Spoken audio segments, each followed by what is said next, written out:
ô vận tin từ đó cố score 50% tại dương cua pra từ đó cố khắp trong nuốn phần man âm ẩn bóng phôn ngày ní một thua ca trong nơi ô vận tin từ đó cố đại bóng phôn còn cầm bóng nó cứ mình và em đó còn cho score 50 đó anh trắng tại dương trật đặt từ đó cố khắp phần man âm ẩn và cực chia lấy cật nữa bạn សម្រាប់ខ្ញុំប្រើទឹកដោះគោខាប់ចំនួន20 ml ណាបាទហ្នឹងហើយទឹកដោះគោរាវឈ្ងុយនេះ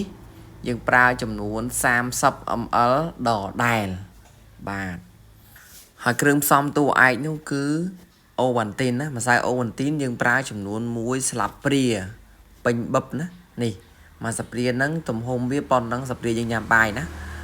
កំប៉ុងមួយមានស្លាបព្រាមួយបាទល្អមែនតើណាស្រួលមែនតើសម្រាប់បងប្អូនយកទៅដាក់ម្សៅតែគុជម្សៅរសជាតិតែប៉ុណ្ណឹងស្រួលដួសបាទហើយយើងប្រើទឹកក្តៅចំនួន80 ml បាទកូកូវាបំបែកចូលគ្នាអញ្ចឹងមកបាទបន្ទាប់ពីយើងធ្វើការកូកូបំបែកហើយយើងអាច add ថែមជាគុជឬក៏ចំហួយបាទហ្នឹងហើយសម្រាប់ដាក់ទៅវាកាន់តែឈ្ងុយឆ្ងាញ់បន្ថែមមកកម្រិតទៀតណាសូមជួបនៅម្ចាស់ឧបត្ថម្ភកម្មវិធីគឺពូ Happy ផ្ទាល់តែម្ដងណាមានលក់នៅគ្រឿងផ្សំសម្ភារៈកាហ្វេតែគុជក៏ដូចជាមានទទួលរៀបនៅកញ្ចប់ឈុតសម្រាប់បងប្អូននៅតាមបណ្ដាខេត្តក្រុងនៅទីជិតទីឆ្ងាយដែលមានចំណាប់អារម្មណ៍ចង់មកលក់កាហ្វេតែគុជអាចទំនាក់ទំនងមកបានណារៀបទាំងឈុតកាហ្វេរៀបទាំងឈុតភីហ្សាតម្លៃសមរម្យបាទមានបង្រៀនអនឡាញផងដែរបាទអរគុណបន្ទាប់ពីយើងធ្វើការកូរវាហើយយើងអាច add គុជមកវែកចូលទៅ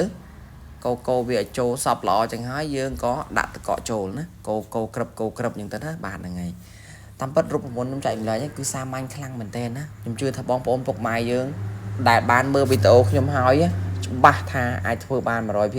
ញុំហ៊ាននិយាយអញ្ចឹងបងបាទភាសាអីគឺមានបងប្អូនយើង comment បងប្អូនឆាត់មកច្រើនណាស់ដែលគាត់